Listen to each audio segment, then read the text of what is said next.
मी काय खाऊ असं सारखं या पोरांचं चाललेलं असतं. डब्बे पण सगळे रिकामे झालेत. आता यांना काय खायला द्यायचं म्हटलं, चला झटपट बनणारे काही पदार्थ बनवून ठेवूया.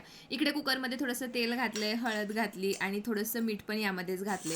आता यामध्ये घालायची पॉपकॉर्नची कॉर्न म्हणा, मका म्हणा, 2-3 सेकंद मस्त त्याला तेलामध्ये भाजून घ्यायचंय आणि त्यानंतर कुकरची शिट्टी मी काढली आहे, कुकर लावून घेतलाय.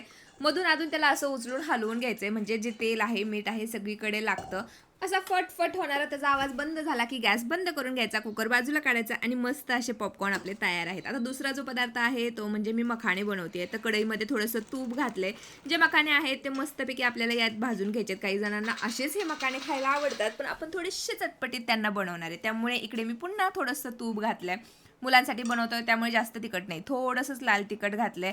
हळद घातली, त्यामध्ये मस्त चाट मसाला घातलाय, जिरे पावडर घातली, थोडीशी आमचूर पावडर सुद्धा मी घातली आणि काळं मीठ यामध्ये घातले. आता जे आपले भाजून ठेवलेले मखाणे आहेत ते सुद्धा यामध्ये घातले, त्याला मस्त असं मिक्स करून घेतलं आणि चटपटीत असे मखाणे आपले तयार आहेत. आता ही जी रेसिपी आहे, हे मोठे असू दे छोटे असू दे सगळ्यांनाच आवडणारी आहे. एक बटाटा घेतलाय, मस्त त्याची साल काढून घेतली आहे. इकडे ना मी थोडंसं मीठ घेतलंय पाण्यामध्ये, त्याला मिक्स करून ठेवायचे.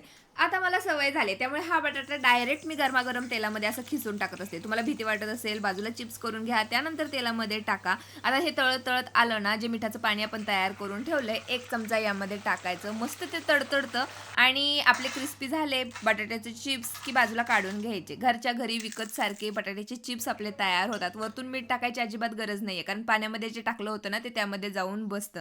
सारखं मुलांचं चाललेलं असतं, काय खाऊ काय खाऊ, मग बिस्किट खा, हे खा, त्यांना सुचतं. त्यामुळे असे काही पदार्थ आपण घरात बनवून ठेवले की त्यांनी मागितले की लगेच आपल्याला देता येतात. आणि हे 3 पदार्थ असे आहेत की मुलांना खायलाही आवडतात आणि बनवायलाही सोपे आहेत. पुढची रेसिपी कोणती बघायला आवडेल मला कमेंट करून नक्की सांगा.